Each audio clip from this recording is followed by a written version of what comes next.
Good morning, everyone, and thank you for coming here. So today I'm going to talk about a project that I was involved in for a few months last year. This project was carried out in partnership with Parks Victoria, and a lot of the people, some of our own professors are here, were involved in it, Dave and Marit, and the project was through Natural Decisions, which is a company that Dave is part of, along with Anna and Jeff. So this project essentially started because Parks Victoria was interested in valuing the contribution of environmental volunteering across Victorian National Parks. And so through competitive bidding, they selected Natural Decisions to actually help them quantify this. But the main reason was basically to go beyond what they currently use to value environmental, the contribution of environmental volunteers in their parks, which is basically the number of individuals and the hours worked. But they were more interested in developing like a framework that would incorporate other environmental and social benefits as well. And this would help them to basically support their bids at the state government level for basically continuing their support for volunteering activities, as well as to support other narratives that they have. So before actually going further, I just want to touch upon what the definition of volunteering usually is taken to be. So it is an activity that can occur in any setting, and it is undertaken by choice and is unpaid, but volunteers can receive some appropriate reimbursement for their expenses. And it has a direct benefit to the community and the volunteer, but this third point is not always touched upon. So essentially, before we went ahead, we wanted to find out what information Parks Victoria themselves had. So they have a Parks Connect database where volunteering groups can enter information on their individuals, activities, hours, etc., and these are at the national park level. But because we were also working in close connection with the Department of Environmental, Land, Water and Planning, they also had information from a volunteering naturally program which had volunteer groups and hours again, but that was more at a local government level. And they had some information on licensed tour operators as well in parks. But what we found is most of the data was incomplete and it was very limited. So not all volunteering groups really were technically savvy. They were not entering their hours or anything in the database. There were a lot of gaps. So it was very difficult to go ahead with such incomplete information for a robust economic analysis. And we also found that there were so many different types of parks and volunteering activities that took place. So it was decided that given the time frame, it would be more reasonable to ask them to select 2 case studies rather than do it across all of Victoria, because we found it was really going to be difficult to extrapolate given the diversity of contexts. So because they wanted a good business case study to basically show the minister or something that the volunteering programs should continue, should be supported, we zeroed in on 2 iconic, I would say, national parks. They were very contrasting. One was a large regional national park, which is the Alpine National Park, as well as we went to surrounding national parks, parks surrounding the Alpine National Park, the Baw National Park, and Mount Buffalo. So this was our regional case study, and we contrasted it with a metropolitan national park, which is again very iconic, which is the Dandenong Ranges National Park. So we thought between these two we could get some sort of a contrast, and because they were large, the information from available from these parks was more complete. We could present a good case study for Parks Victoria.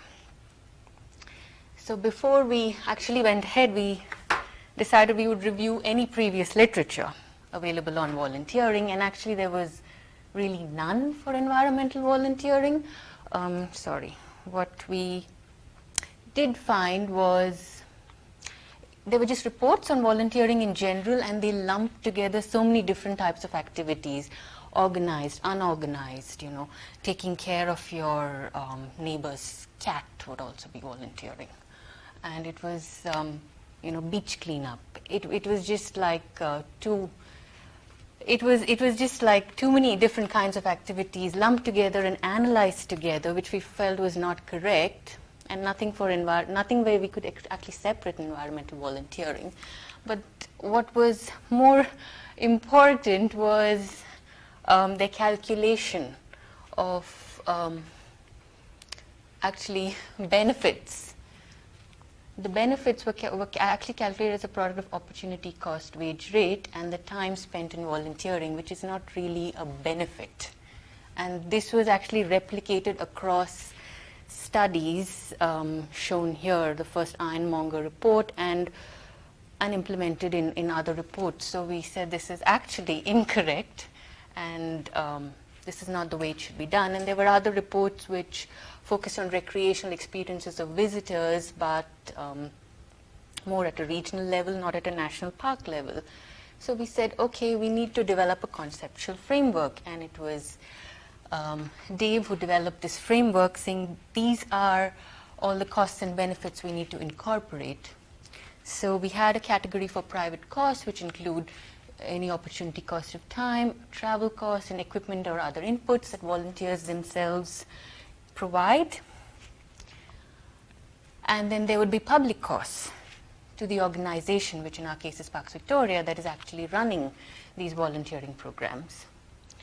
So, and after that, there would be something called private benefits to the volunteers themselves. So obviously, we felt people are deriving some sort of benefit. So that's why they're actually going ahead. So let's try and quantify that.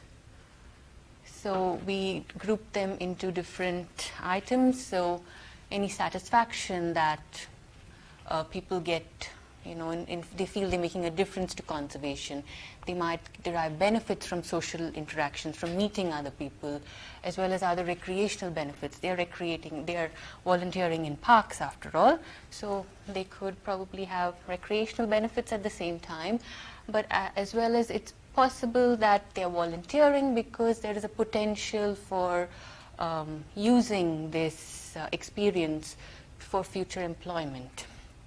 So we considered these categories, and of course there was no information in the literature about all this. So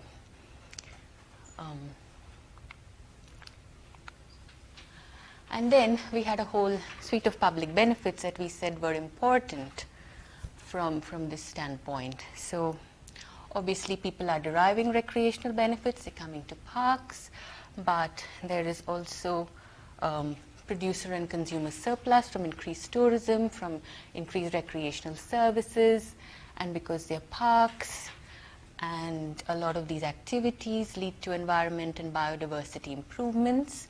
So those could have benefits as well. And we said there was probably increased social capital from social interactions, which should lead to more productivity, and something called partial cost replacement, the cost of avoiding the cost that Parks Victoria themselves would avoid by having volunteers do the job. So the way we went about estimating the costs and benefits is we used a travel cost survey to estimate private costs. We got values of public costs from Parks Victoria. And again, private benefits was also elicited from a travel cost survey of the volunteers. And although we had a whole suite of public benefits. There was no available information on a number of them, so we had to focus on a subset given time constraints. And I'll take you through this. So there are essentially very different activities in the parks. And depending on the type of parks, these activities actually vary.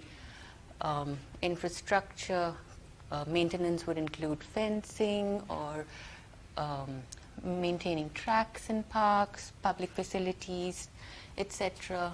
And assisting park visitors would involve providing them with information, tour guide services, etc. But some of these activities were were done on a larger scale in one park versus not done in another park, because that was the nature of it. So, but before we went ahead, we actually had to ask Park Victoria we need to establish a base case, because this is all relative to that. So if there was no volunteering going to happen, so what can you tell us, what is the estimated service reduction for each type of volunteering activity? Or what would you expect a reduction in visitor numbers to be? So this is what we had to ask them, and it was really difficult for them to come up with some estimate. So we've tried our best in this project, I would say. So to quickly take you through to how we actually estimated the costs and benefits. So like I said, private costs and benefits was estimated through a travel cost survey that was administered in October and November last year over a 5-week period. So the survey was actually developed in conjunction with Parks Victoria. They tested it out, and they themselves sent it to the volunteering groups at the respective sites. So there was one survey for the Alpine National Park and its surrounding national parks, and one survey for the Dandenong Ranges. And it was because the volunteering groups and activities were slightly different, so those were the questions that were different in each survey. Now, what we did ask them were what type of volunteering activities they undertook. And could they tell us in the last year what were their annual volunteering hours by season? How did they get there? Did they incur any costs, equipment or accommodation costs? How would they spend their time if they were not volunteering? Do they do anything else on the day that they are volunteering? And how long have they been volunteering, and would they expect to volunteer in the future? And other socio-demographic information. So, of course, this was administered online, and finally, at the end of it, we had we had 91 usable responses from the Alpine National Park and 39 only from the Dandenong Ranges. So just to give you an idea, there are expected about 470 volunteers in the database from the Alpine National Park, and about 270 from the Dandenong Ranges. So this is what we actually got. So just some socio-demographic information about the volunteers. Well, it seemed like the survey was answered mostly by men, and most of the volunteers were, if you would like to call it, senior citizens, as it's called, in their 60s, and a considerable number of them had a bachelor's degree or higher. And about a third were employed full-time, but 40% to even 50% were actually retired, so that makes a difference. And about a quarter had some previous or current experience for natural resource management. Now about again 30% had been volunteering for between 5 to 10 years, but again close to 70% had been volunteering for between 1 and 10 years. So, and like I said, the main volunteering activity was different depending on the parks. in the Alpine National Park, it was maintaining infrastructure, particularly tracks and other fences and other things. But in the Dandenong Ranges, it was controlling pest animals, which are deer over there, or pest plants, hawkweed. Now this was where it got very interesting, because when we asked them about their annual volunteering trips, so in the Alpine National Park, the volunteers for the Alpine National Park took fewer trips annually compared to the Dandenongs, but they were longer trips, so it's likely they camped overnight. So it's what we felt that they sort of made a picnic out of, this volunteering. They enjoyed it, so they would go camp, and which is why there are like 23 hours on, per trip, because we asked them the number of hours. Whereas in the Dandenongs, because it was a metropolitan park, it seemed like people were volunteering for the day.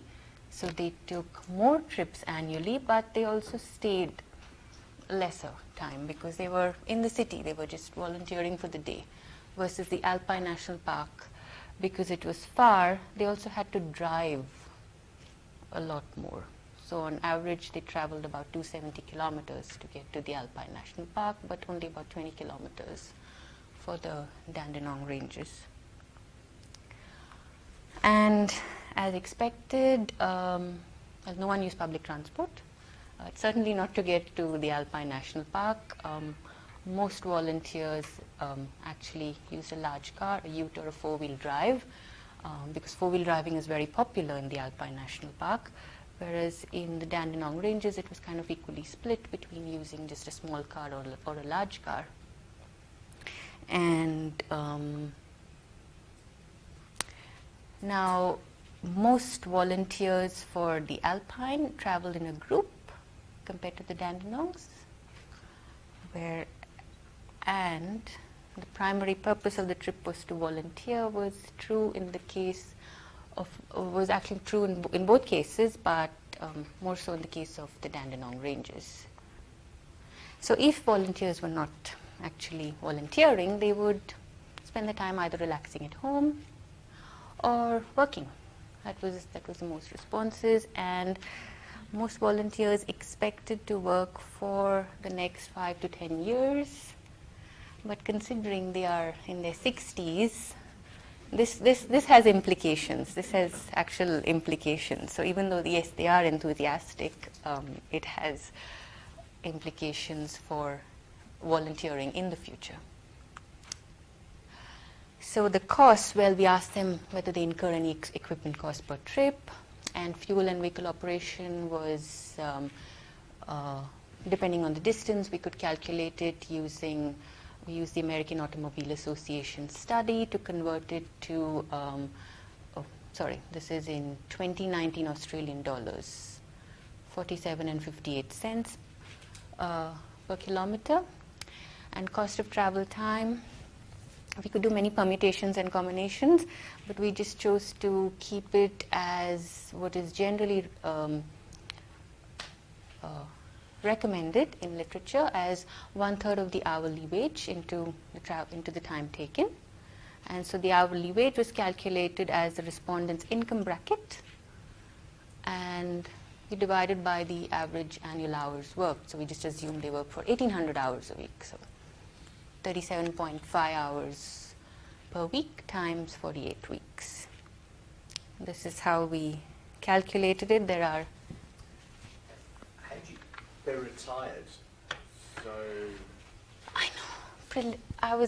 I should actually add a disclaimer. This is more like a preliminary analysis. So there they are earn money regardless? They seem to, because we did ask them what there are different ways to go about this, so we just chose this, and I will have to play more with different assumptions, but we just assume this for now, which is one way of looking at it. But yes, because they actually selected their annual income, we just use this because this is generally taken. though I will have to look into it a little more to see, to analyze it in a different way and see what we get. When they say income, are they looking at their superannuation benefits that they're getting? Oh, Maybe because the choice in the questionnaire Yeah. is such that they're asked that's their income, and that's the money they're getting.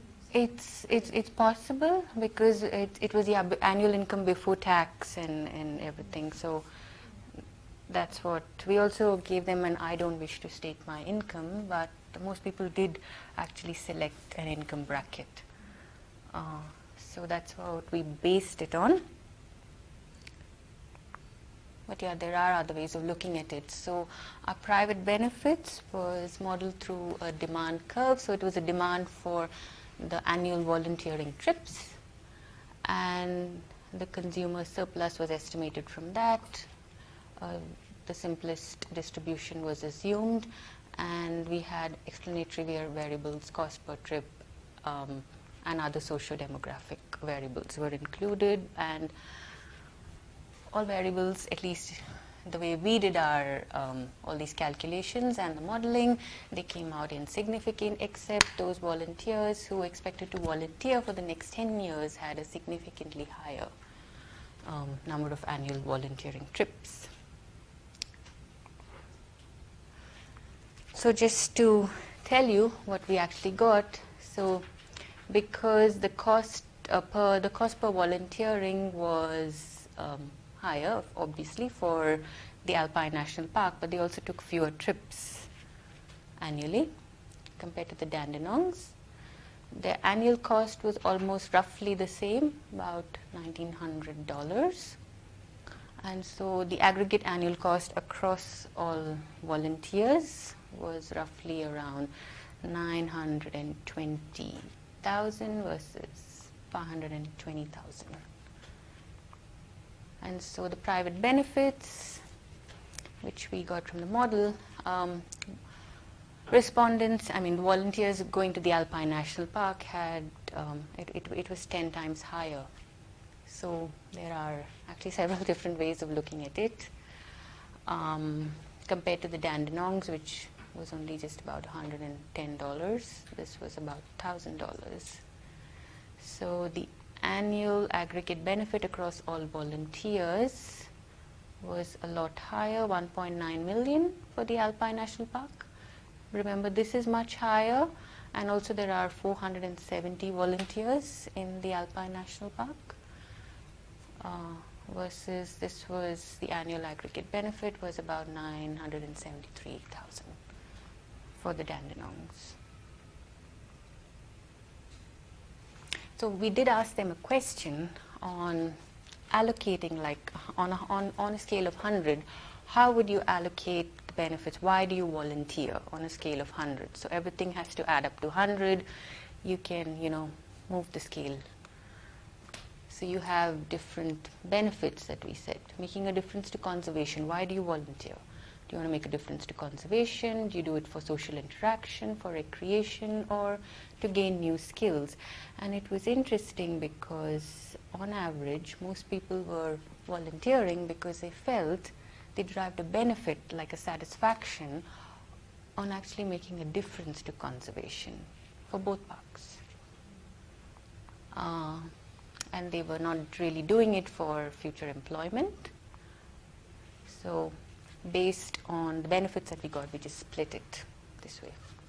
We said of all the total benefits, of all the aggregate benefits, we can sort of say 996,000 can be attributed to them wanting to make a difference to conservation.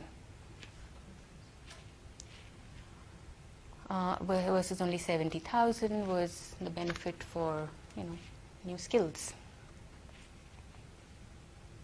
So public costs, again, this is Parks Victoria, huge, which we felt was a huge underestimate. Because I don't think it's, we did ask them a few times, and we had very different answers from regional staff, from Parks Victoria. So we just chose the higher value, which is 70,000, which is probably, well, not really right. So that's so patently wrong. Yes. So why are you using the number? And what was that again? Was that the number of staff employed for these? No, I think they chose only one staff. They gave them a very low sort of level or something, because I was actually looking.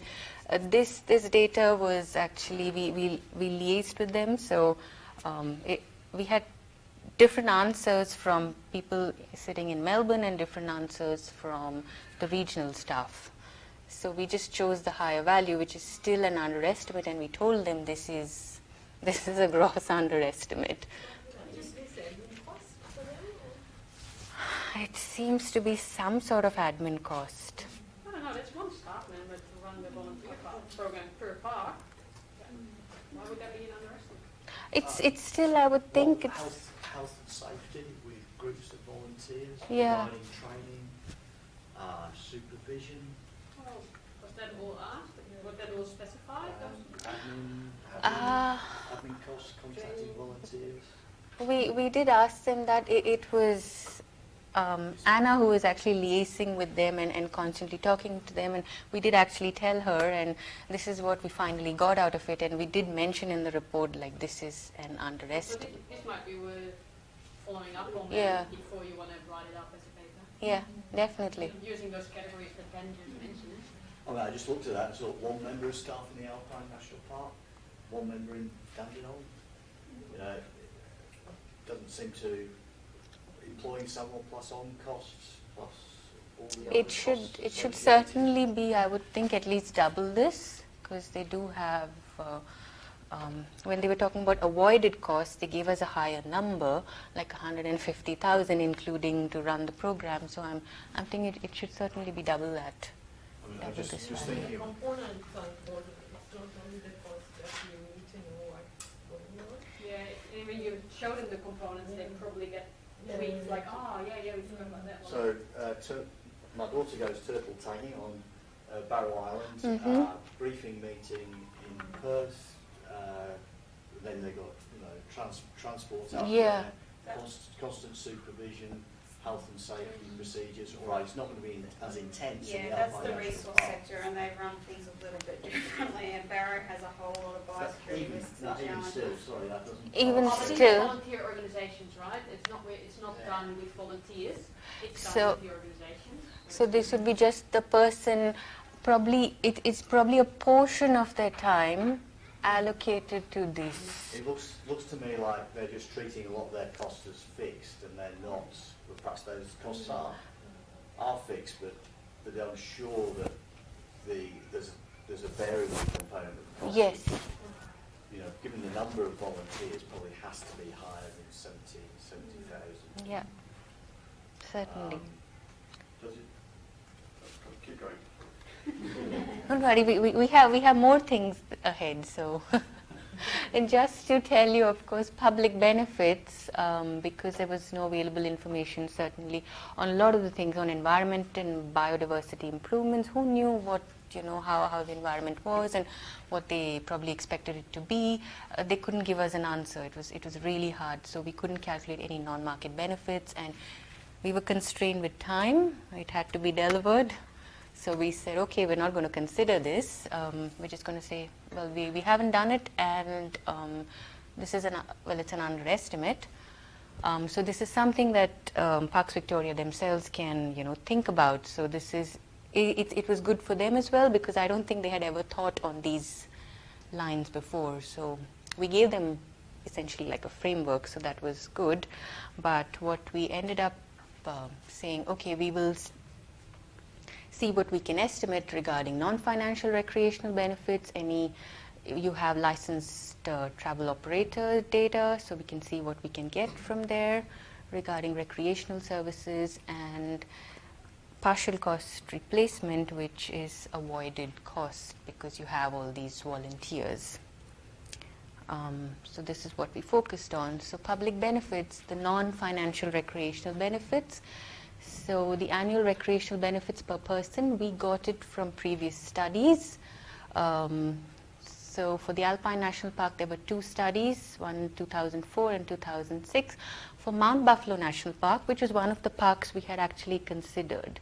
So volunteers were not just alpine, but they were alpine and Mount Buffalo. So we said, okay, this is good enough, this is close enough, we will choose this value. They had slightly different values, so we just went with the average. Now for the Dandenongs, there was actually no previous study on recreational benefits for the park. So we just got a study that was close to Melbourne, a recreational site close to Melbourne, Maroondah Reservoir, and we used that value, $20, very less.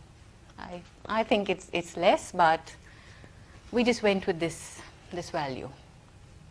So we said, okay, we're going to have a number of visitors.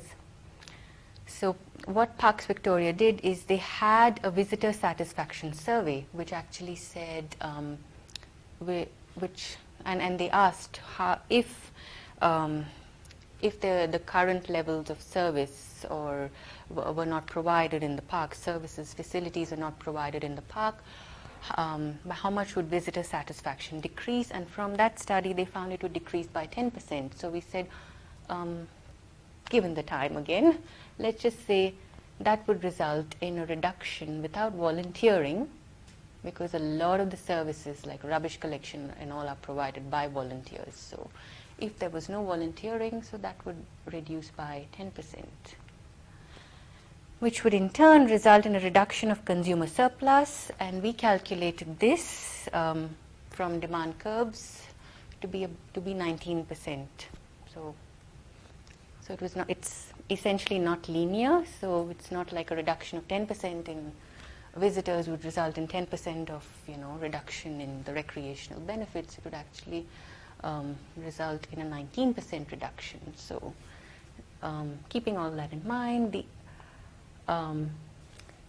so the contribution of volunteering. So in the absence of volunteers, what would result is you would lose 19% of the benefits. So you would actually lose about $131 million for the alpines and $15 million for the Dandenongs. This was the closest that we could come up with given our data. So the market benefits, now producer surplus. Now there were, again, this is all we've had to guess a lot of these numbers. So there were about 103 and 100 licensed tour operators in the alpines and 150 in the Dandenongs. And we just said if a certain tour on average, because they didn't really have enough data on what the average tour costs, of course it would differ by activity. So we said, okay, let it be $200. Of that, what is the producer surplus? We just said it could be 40% of that, which is about $80. We just assume that. We don't have data. That's the problem here. These are all. So if we say about 10% of this can be attributable to volunteering, so if there were no volunteers, people wouldn't come, etc., etc. So the annual aggregate producer surplus attributed to volunteering is again really low, but this is what we got, because there is no fine scale data available for the costs and what the producer surplus itself is.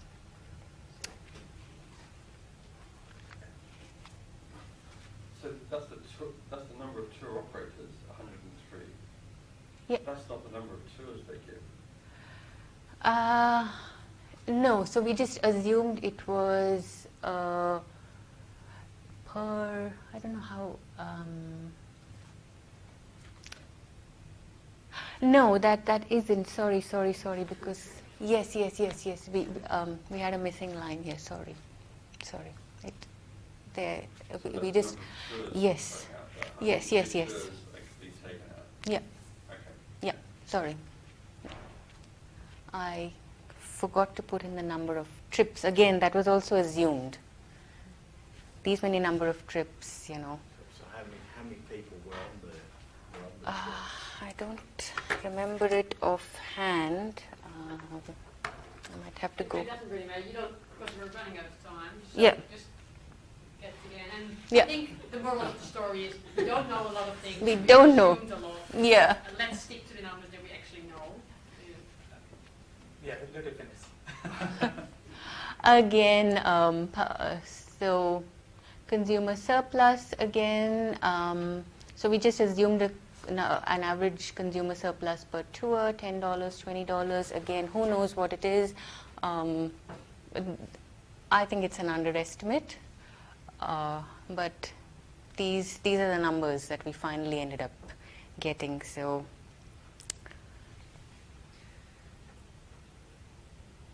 No, I was going to suggest comment on Dave. You got comment? So of all the activities, the hours that volunteers actually put in, so we sat with Parks Victoria and say, how many can you actually replace? So they couldn't replace all of it for all activities. For some activities, they just couldn't replace any of the hours. So they said, okay, on an average, we can replace about 6,000 for the Alpine National Park and about 2,300 for the Dandenong. So that would be about a little over 3 employees and a little over 1 employee, and here they gave us a bigger rate. So their avoided costs are $500,000 and $190,000. So again, this is higher.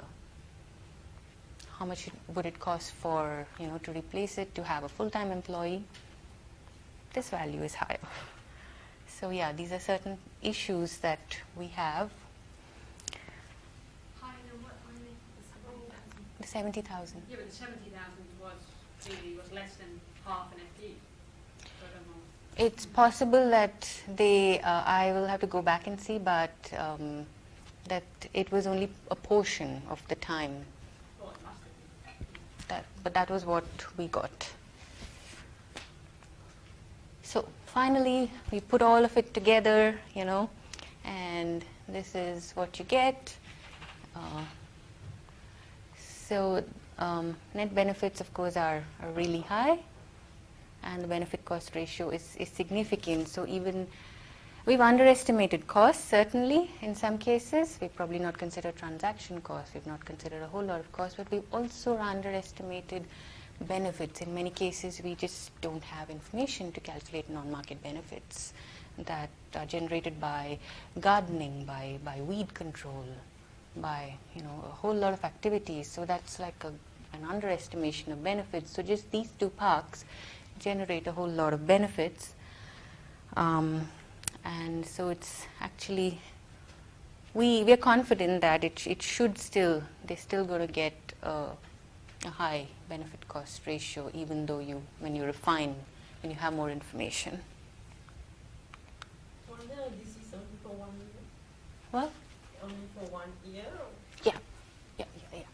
Sorry, 1 year annual.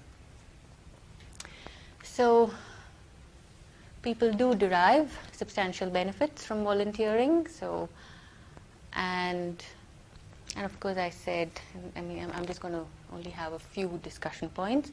Volunteers are enthusiastic, but of course they are also aging. So one important thing is Parks Victoria might have to come up with ways to attract more younger volunteers. If they think this is worthwhile, and it certainly is worthwhile. It benefits people, it benefits Parks Victoria as well. And of course, there are so many limitations. We've already gone through this. We don't think the base case has been established properly. They are not sure what those reduction in numbers are going to look like. What's a producer surplus, consumer surplus? So we have such limited information to quantify public benefits. So results, of course, are very preliminary. We have a lot of assumptions even in our calculations, and they're very context specific. So we caution Parks Victoria about extrapolating it to, to just extrapolating it to other parks. You just can't do that. These are park specific, and this is how it is. But their investment is certainly worthwhile, so they can make a case, to continue funding their program. Of course, they really need to think more about a whole lot of costs, and capturing a whole lot of information so that we can calculate benefits. And like I said, there hasn't been work like this done before, so it's important. It's important in the future. You're going to get more cash strapped, and so if you can show that people are interested, that they themselves derive benefits, it's going to be good. And this work is therefore novel. We haven't found anything else like it. And these are the references. And yeah, thank you. Thank you. Any more questions? So basically all of Ben's, all that stuff that Ben was going about over there, is all irrelevant. Irrelevant. Multiplied by 10. It's still not making sense because the driver is all those, all this is the number of benefits that are coming off it. So you don't need to worry about all the other costs and all the rest of it. Ignore that. Just make sure that you've got that. I would not even present them just because they're so dodgy. I would just not present them. But also just so irrelevant. Yeah, In terms yeah, of the it's so absolute small. size, they just don't have any impact. So you can spend forever refining it, but it's not going to change the decision. I'd also comment, I wouldn't make too much of the age concern, because there's always a cohort of people about my age whose partners get fed up with them at home. Seriously, I think is a serious... Whether may be an issue though is changes in retirement age, because people are going to be retiring older, which means physical volunteering activities may be more difficult by the time they're able to leave the workforce and do them. That would probably change quite slowly. Yeah. But we also have like people who are working full time, like 30% volunteering, so it's clearly, and we have even part time, which I didn't show, it's about 15%, so we still have a good number of people who are working in some capacity and not retired, who are volunteering in the parks. I think it's perhaps just information that might help or not. We looked at 4 different threatened species and the cost to protect them in one of the work that we recently finished. And looking at the volunteering cost, all the things that volunteers do and their private cost and everything, when you looked at, actually it is 1/3 of the total costing to protect these species. It appears to be so high. Okay. So I think the cost estimates that how much, if we want to bring the cost of volunteering, looking at what they spent in traveling, considering different things, so it appears to be quite high. But it was only for those 4 specific species, and we sourced the data from respective government offices and what they had. So the cost is also substantially high. One thing you alluded earlier about the Dunedin Park or the other one, volunteers are going there for private reason also. So they are perhaps recreating or staying there for a day or so. So was there anything you asked in the survey is there a way to differentiate that, the private use of that time versus the actual volunteering? We asked them what would they do after, but then I think most said they were only... I thought that maybe they have a joint objective when they do that, and is there a way to differentiate that? I don't know. We did ask them about recreation. We did ask. When they're there, but we didn't ask, I don't remember whether we immediately asked what would you have done if you hadn't been here. We did ask them. Yeah. So and it was something like relaxing at home. Or working. Relaxing at home or working. Yeah. We did ask them. So I think like... How realistic is that you'd be working? If you had to work, you wouldn't be volunteering. We just had the options, and then they had to select like one. So. But I think the point is they wouldn't be out volunteering somewhere else. Is probably the bit that you really want to unpack. Okay. Yes. We did ask them, but whether they would be volunteering or recreating in other national parks, but it was just a small portion, if I'm not mistaken, that actually selected that option. So I guess the answer options in these sort of questions are important when you're reporting. Yeah. Because of this. Yeah. So. I know this is only preliminary, and I'll have to test other, combinations. No? You don't have time. No, I Not preliminary, just write it up. just right. But perhaps with a lot of caveats, because Yes, yes. there's Oh, so yes. many different types of benefits and costs, but perhaps what you can suggest out of Yeah. it, what they should be thinking about, those things would be more relevant. Yeah, do you have like, even producer surplus, I was just very unhappy saying, oh, $80, I said it differs by activity, but there is no information on how refined that is, and so we said, okay, we'll go with I haven't this. seen your presentation, and I'd like to get feedback from the other people here that if I were to present work like this, I would probably just exclude all those things that you said, oh, we assumed $10, just out of the blue. Like, well, that's opening yourself up to Yeah. being shot down, right? So I think I and wanted to because- do that. because those numbers don't change any of your conclusions. Mm-hmm. We just exclude them. Okay. Okay. We've only focused on a portion of the benefits and a portion of the cost. We have this framework, but we're only going to report those two, Okay, and it's still super worthwhile. okay. And maybe get back to Parks Victoria just for those Yes, public costs.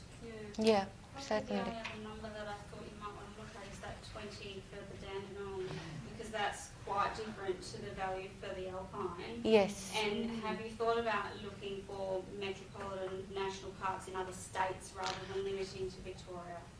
Okay, no, we actually didn't. We were looking at the closest Yeah, sites, so no, that's context probably... is more important. If Okay. If that's a different type of park, it's more relevant if you look in Australia, but for other values associated with the Okay. same style of park. Okay, And that's... proximity to a city, obviously. Yes, But yeah, I would Okay. do that rather than worrying Okay. about keeping it in Victoria. okay. You might get something better. No, that's a good suggestion. We did sort of look, actually, I mean, there may be nothing. but No, Ac- this was quite broadly for it was in other countries, actually. No, but just in Australia, yeah. Yeah. Or on New Stick with Zealand, Australia. might be Yeah, New Zealand's We pretty could, interesting. we could look for New Zealand, but I know we got other countries, so, Yeah. but yeah, that's a Yeah, good I suggestion. wouldn't go to other countries, but just Yeah. interstate. Yeah. Okay, we might have to stop. Thank you.